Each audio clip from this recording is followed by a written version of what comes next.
Class में हमने पढ़ा था कि भाषा क्या है। मैंने आपको प्रीवियस क्लास में बताया था भाषा क्या है, भाषा की उत्पत्ति कैसे हुई, हमको भाषा की जरूरत कैसे पड़ने लगी। पहले हम सांकेतिक भाषा का प्रयोग करते थे, लेकिन सांकेतिक भाषा ही हमारे विचारों को प्रकट करने के लिए, आपस में एक दूसरे की भावनाओं को समझने के लिए, खाली सांकेतिक भाषा का प्रयोग हम नहीं कर सकते। और हम जब आमने सामने हो तभी हम सांकेतिक भाषा का प्रयोग कर सकते हैं। लेकिन और भी तरीकों, अपने विचारों को और भी अधिक अच्छे तरीके से प्रकट करने के लिए, अपनी भावनाओं को अच्छे तरीके से प्रकट करने के लिए हमें मौखिक भाषा और लिखित भाषा का प्रयोग करना आवश्यक है। और ऐसे ही धीरे धीरे हमने भाषा की उत्पत्ति की और इसी तरह भाषा की उत्पत्ति होने लगी, जिसमें प्रमुख हमने देखा भाषा दो प्रकार के होते हैं।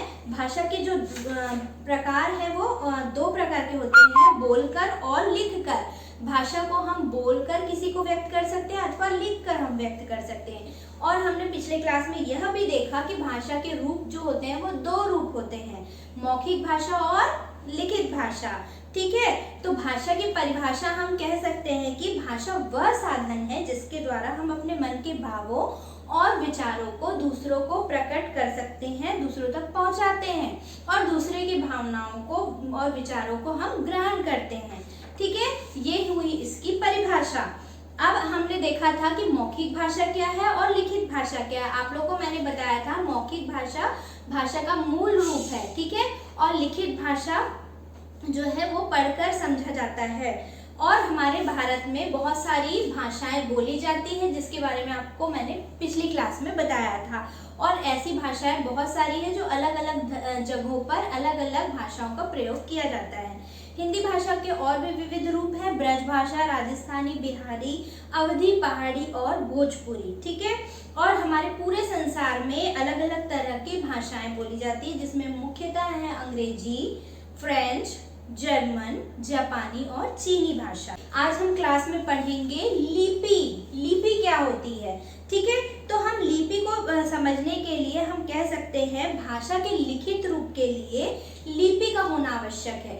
अभी हमने भाषा का लिखित रूप तो सीख लिया, हमने देख लिया कि हम अपने भावों को कैसे किसी दूसरे को प्रकट करने के लिए लिखित भाषा का प्रयोग करते हैं, लिख कर किसी को हम अपने मन की बात बताते हैं।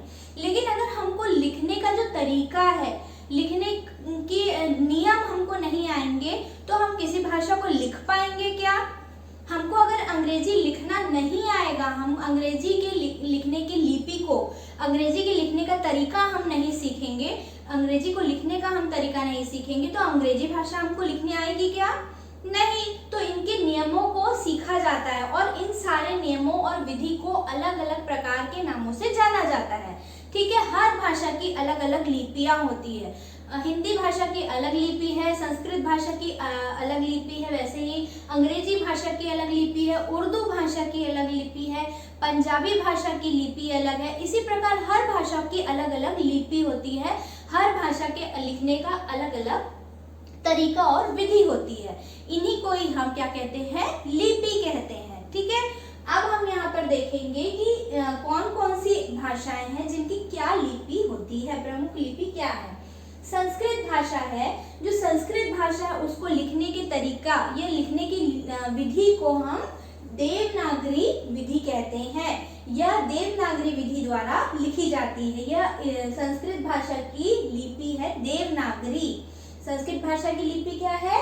देवनागरी। उसी तरह हिंदी भाषा की लिपि है देवनागरी। हिंदी भाषा की भी लिपि देवनागरी ही है, मराठी की भी देवनागरी ही है, और पंजाबी की जो लिखने की विधि है या पंजाबी की जो लिपि है वो है गुरुमुखी। क्या है पंजाबी की लिपि? गुरुमुखी। Yes, correct. उर्दू भाषा जो होती है उसकी जो लिपि है वो कहलाती है फारसी। उर्दू भाषा की जो लिपि है उसको हम कहते हैं फारसी। क्या कहते हैं? फारसी।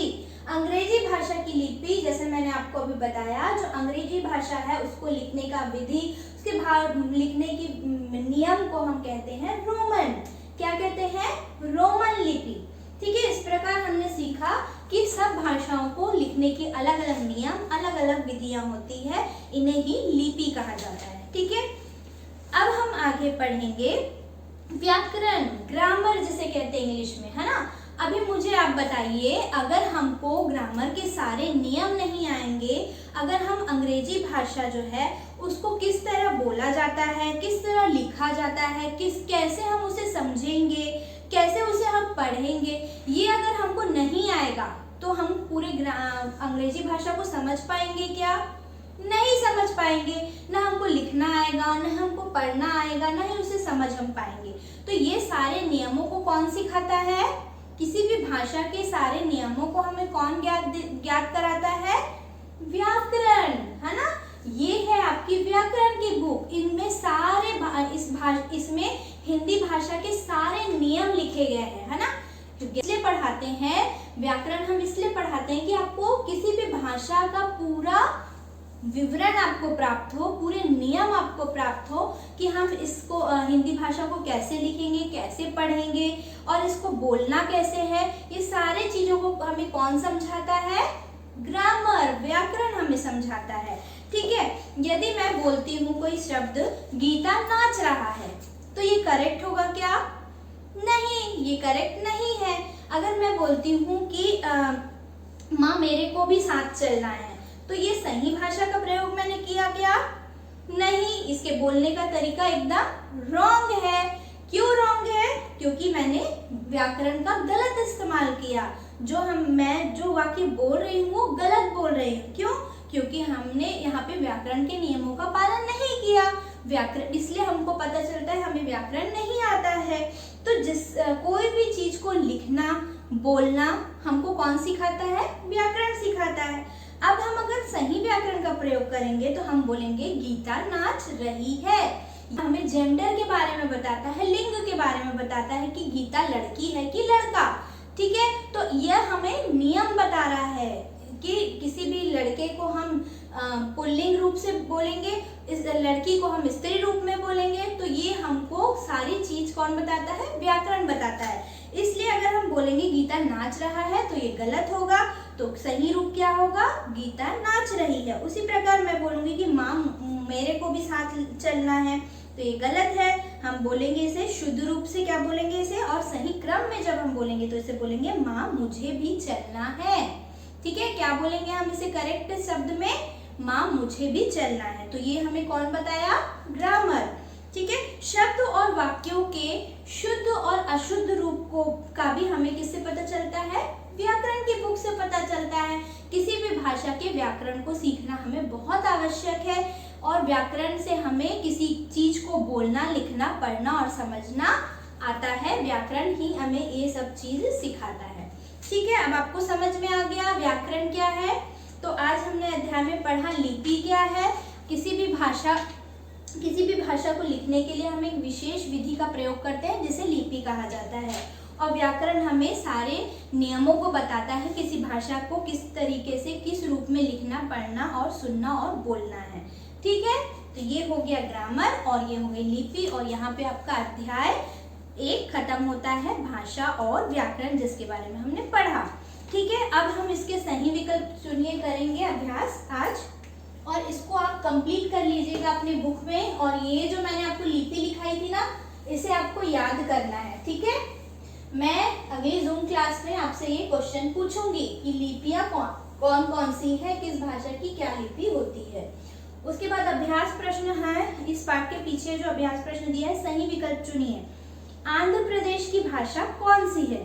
तो आंध्र प्रदेश की भाषा मैंने बताया ना आपको कौन कौन सी भाषाएं प्रमुखता बोली जाती है। तो आपको आंध्र प्रदेश की भाषा में पहला क करना है, कन्नड़। किसमें करना है? आंध्र प्रदेश की भाषा है कन्नड़। तेलुगु, मलयालम, तमिल, तो हम किसमें टिक लगाएंगे? कन्नड़ में। ठीक है, भाषा का मूल रूप कौन सा है? मैंने आपको पहले भी भाषा और उनके बोलियां क्या, कौन कौन सी भाषा कहाँ कहाँ बोली जाती है, इसका लिस्ट मैंने आपको दिया था, उससे आप देखिएगा। भाषा का मूल रूप कौन सा है? भाषा का मूल रूप अभी मैंने आपको बताया चैप्टर को जब मैंने पढ़ा रही थी, मौखिक, लिखित, पठित और तीनों। क्या है भाषा का मुख्य रूप? मौखिक। Very good. उर्दू भाषा किस लिपि में लिखी जाती है? अभी मैंने आपको लिपि पर सिखाया था, तो आपको याद करना है उसे। तो उर्दू भाषा की लिपि है क गुरुमुखी, ख फारसी, ग देवनागरी की रोमन? क्या है उर्दू भाषा की लिपि? फारसी। Yes, correct. सड़क पर लगी लाल हरी बत्ती की भाषा कौन सी होती है? ठीक है, अगर हम कोई इसको मैंने आपको पहले लेसन में बताया था कि जब हमको सिग्नल में हम जाते हैं, चौराहे पे जाते हैं, तो हमको सिग्नल दिखाई देता है कि हमको कब चलना है, हमको कब रुकना है। ये सांकेतिक भाषा का प्रयोग हुआ है ना। तो सड़क पर लगी लाल हरी बत्ती कौन सी भाषा होती है? संकेत भाषा। लिखित भाषा तो नहीं होती ना, लिख कर बताया जाता है क्या? नहीं। रंगों की भाषा होती है क्या? रंगों की ऐसी कोई भाषा ही नहीं होती। कथित भाषा होती है क्या? नहीं, ऐसी भी कोई भाषा नहीं होती।